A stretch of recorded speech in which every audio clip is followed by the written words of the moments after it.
Hey, I'm Joe Smolinski, City Manager here in Mansfield, Texas, and I'm joined today by Scott Lingo, City's Fire Marshal. Welcome. Thanks for joining me today. Thank you for having me. Hey, so we just left the grand opening of Fire Station number 5, which is at the corner of National Parkway and Holland Road. Yes, sir. A lot of people showed up. Oh, there It was were a a good lot event, of people right? out there. It was a good event, yep. A lot of kids from the neighborhood showed up to push a fire truck. They did. They loved that, and parents loved it just as much as they did. Of course they do, yeah. So every kid loves to get his picture taken in a fire truck or her picture taken in a fire truck. They sure do. I did see a couple of parents elbowing their kids out of the way to get to talk to our firefighters. We see it at every event. So parents like it as much as the kids. Of course. So we're right around the holidays, and we were talking earlier, there's some things that you said are generally give you some concern around the holidays. What are some of those things? Well, we want to make sure that people who have real trees, they keep that bowl that's underneath it full of water. Okay. The pets will get under there and they'll drink it. The water will evaporate. We want to keep the tree hydrated so the needles don't dry out and we have less of a chance of a fire. Okay, so is it the heat from the bulbs that may?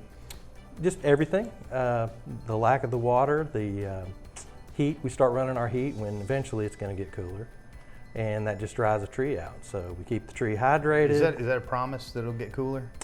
I can't It's make like that 80 promise. degrees today. You know I can't make that Mid-December. Okay. All I'm right. in short sleeves. I know. And our former fire chief, Barry, who joined us today. In shorts. He was in shorts. So typical mid-December weather here in Texas. But so what else? Lights around the house, stuff like that. Any problems you normally see? Lights around the house. We just want to stress to everyone that it's important when you're trying to out-Griswold your neighbor that you don't overload those circuits. Use extension cords that are the proper size, and don't daisy chain power strips. Okay. That can cause a fire. Okay, so what advice would you have for anybody that's like myself, would probably daisy chain a bunch of stuff to get it on? I got one plug out in the front of the house, so what would your advice be? You have one plug, but it has 2 outlets, okay? So one power strip plugged into each outlet, you're probably fine. Okay.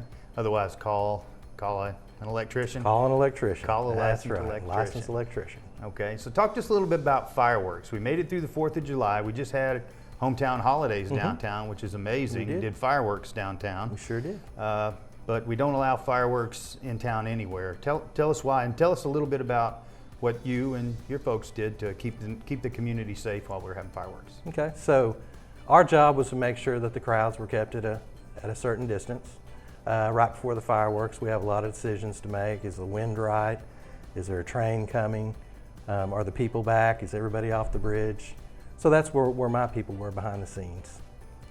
We want to stress to everybody that the possession and discharge of fireworks within the city limits as private consumers, that is illegal. It's prohibited by the fire code. Unfortunately, it can be punishable by a $2,000 citation if anybody gets caught doing that. That's not our goal, obviously. That's a tool in the toolbox if you have to. It is, if we have to. And that's why the city graciously puts on public fireworks shows. Yeah. So that keeps them off the streets, keeps everybody safe. Well, thank you for keeping everybody safe during those shows. Glad to do it. So talk to us a little bit about frying turkeys. We were talking about this earlier, and even though Thanksgiving has come and gone, frying turkeys isn't done. No. What are some of the things people can do to stay safe when they're doing that? So on our website or our social media on Facebook, Mansfield Fire, we have a video that shows the proper and safe way to fry a turkey. So I encourage everybody to go to our website or go to our social media page and check that video out. Okay. It gives full instructions and actually shows a turkey frying. Okay, so give me just a couple of the highlights from that. Don't fry a frozen turkey. Don't ever fry frozen turkey. Okay.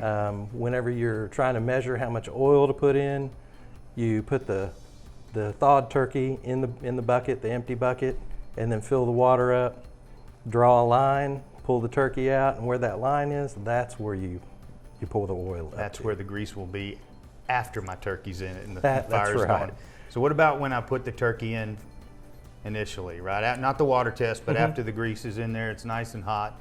Should I be turning the flame off under it first? Absolutely. Or anything like that? You turn the flame off, and that way if any grease boils over just a little bit, it won't flame up, because it's unbelievable how bad or how fast that grease goes up. Yeah. Well, Scott, I just want to thank you for joining me today. Absolutely. Thank you for sharing some advice with our residents and Thank you for staff that having will be me. watching this, and thank you for everything that you do. Absolutely. Glad to be Okay, here. Thank great. you. We'll see you next time. All right.